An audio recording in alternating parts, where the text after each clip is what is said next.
എടേ നീ ഇറങ്ങിയില്ലേടി? ഇറങ്ങാൻ പോവാടി. നീ ഇങ്ങനെ വിളിച്ചുകൊണ്ടിരിക്കല്ലേ. ഞാൻ സിനിമയ്ക്ക് പോകുന്ന കാര്യം ഇതുവരെ വീട്ടിൽ പറഞ്ഞിട്ടില്ല. ഞാൻ വീട്ടിൽ നിന്ന് എന്തെങ്കിലുമൊക്കെ പറഞ്ഞിട്ടൊന്ന് ഇറങ്ങട്ടെ.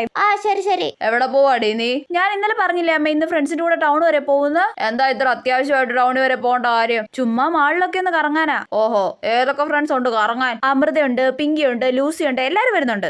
എന്നിട്ട് കറക്കമൊക്കെ കഴിഞ്ഞ് എപ്പോ എത്തും? അത് വൈകുന്നേരം ആവുമേ. അതെന്താ അത്രയും സമയം വരെ ഒരു കറക്കം? ഈ മഴ സമയത്തെ ഇങ്ങനെ കറങ്ങി നടക്കേണ്ട വല്ല കാര്യം ഉണ്ടോ? ഈ അമ്മ നെഗറ്റീവ് പറയാൻ തുടങ്ങി. ഇപ്പൊ ഇറങ്ങിയ ഈ സമയത്ത് ബസ് ഒന്നും കിട്ടത്തില്ല. പിന്നെ നെഗറ്റീവ്. അയ്യോ ദേ നോക്ക്, ഞാൻ പറഞ്ഞതേ ഉള്ളൂ മഴ പെയ്യാൻ തുടങ്ങി. അയ്യോ അമ്മ പറഞ്ഞു പേയിപ്പിച്ചതാ. നല്ല മഴയാ കൊച്ച, വേറെ ഏതെങ്കിലും ദിവസം പോവാൻ നോക്ക്. അയ്യോ എന്റെ സിനിമ ടിക്കറ്റ് ബുക്ക് ചെയ്തതിന്റെ പൈസ വെറുതെ ആവുമല്ലോ. ഹലോ എടേ നീ ഇറങ്ങിയോ? എടി വീട്ടിൽ നിന്ന് വിടുന്നില്ലടി. എടേ കള്ളി, ലാസ്റ്റ് മിനിറ്റ് നീ മുങ്ങുന്ന് എനിക്ക് അറിയാറുന്നടി. എടി അങ്ങനല്ല. നീ ഒന്നും പറയണ്ട, നീ കോളേജിലോട്ട് വന്നിട്ട് ശരിയാക്കി തരുന്നുണ്ട് ഞങ്ങള്. അയ്യോ